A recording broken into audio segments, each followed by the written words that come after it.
Hi, I'm Stacy from Lee and Stacy Do Finance. This is our channel to share what works for our personal financial journey with the hope that you can consider what we're doing to figure out what works best for you and what doesn't. Like some of you probably do, I watch a lot of budget videos, and it seems like the cash budget is pretty common. It makes sense. There's a physical restriction on how much you can spend. You don't want to hand over your hard-earned money, and you definitely don't want to realize that you don't have enough cash available when you're checking out with a line of people behind you. And to be honest, the pretty cash envelopes and the Filofax Saffiano in Raspberry call to me. I'm a sucker for office supplies and organization stuff.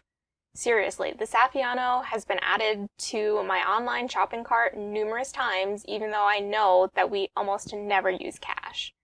Also, sorting cash, counting cash, the feel and smell, it's satisfying, right? Right? If I didn't have as much restraint as I do, I'd be trying to talk Lee into trying to cash budget again just for these things. But instead, I'll just keep watching other people fill up their pretty envelopes and wallets and offer up 10 reasons why we don't use a cash budget.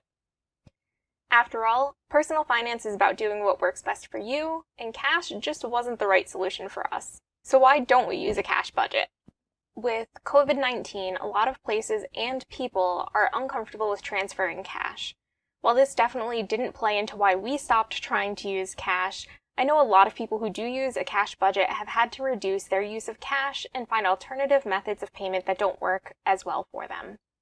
While cash is king, I don't know how long it will take for the comfort level of using cash for transactions to return. We found it challenging to share envelopes between two people. When we tried to use cash for everything that wasn't a bill we could pay online, I usually had the envelopes.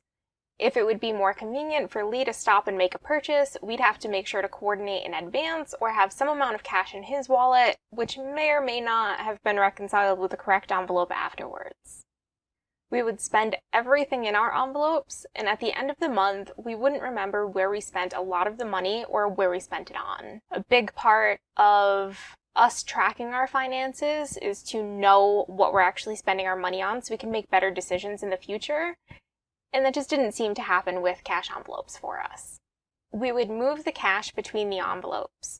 Now, we still do this with YNAB, but it's one of their principles, so it's definitely not a bad thing. The problem was that we were spending needlessly in categories or not budgeting realistically, basically lying to ourselves about what our actual expenses were. Now we try to budget more realistically and just roll with the punches for when life is unpredictable. We were awful about going to the bank to get cash. Due to our work schedules and bank hours, we would either have to use a portion of our lunch hour waiting in line at the bank, or have to drive half an hour into town on Saturday morning, which would just increase our gasoline costs and our frustration. We personally don't struggle with paying off our credit card each month. When we started paying off our debts, we had credit card bills, but all except for one of the cards was for things like my engagement ring, furniture, and appliances. Once those were paid off, it wasn't an issue for us to use our card in a way that was beneficial to us. With the exception of our house and cars, we don't buy anything that we don't currently have cash for. We get to take advantage of credit card points and some extra time for our cash to accrue interest in our bank accounts. This is definitely not a valid reason to use a credit card if there's even 1 month that you won't pay your card in full before the due date. But if that's not an issue, they are nice perks. I like being able to report on all of our transactions. Even though we usually record each transaction manually in YNAB, it is still easy for us to get to the end of the month and wonder how we spent so much money in a particular category. Dining, miscellaneous purchases, and groceries are the categories that we are most likely to forget about having that $5 purchase here and that $7 purchase there. YNAB also works with some of our bank accounts to automatically pull in transactions, so even if we decide to just go on a spending spree and not keep track ourselves, the history will still be there. For the accounts that YNAB doesn't automatically connect to, we still have access to the accounts and can reconcile manually when we decide to pull our heads out of the sand. We both usually just have our small wallets on us, not really ideal for carrying around any decent quantity of cash. And along the same line, once we receive change back from a transaction, it just weighs down our pockets, or if I do have my purse, that gets pretty heavy.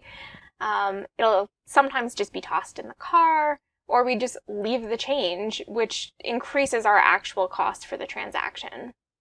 Assuming that the change did make it into the house and into our coin jar, it just sits there and accumulates until we have sometimes well over $100, at which point we have to decide if we want to roll the coins and potentially buy the coin rolls to do so, or take them to our local Walmart to use the Coinstar machine. First world problems for sure, but inconvenient nonetheless.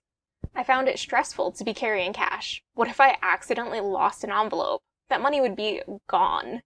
We have a backup credit card that we can use if our normal credit card needs to be replaced due to fraudulent transactions or misplacing the card.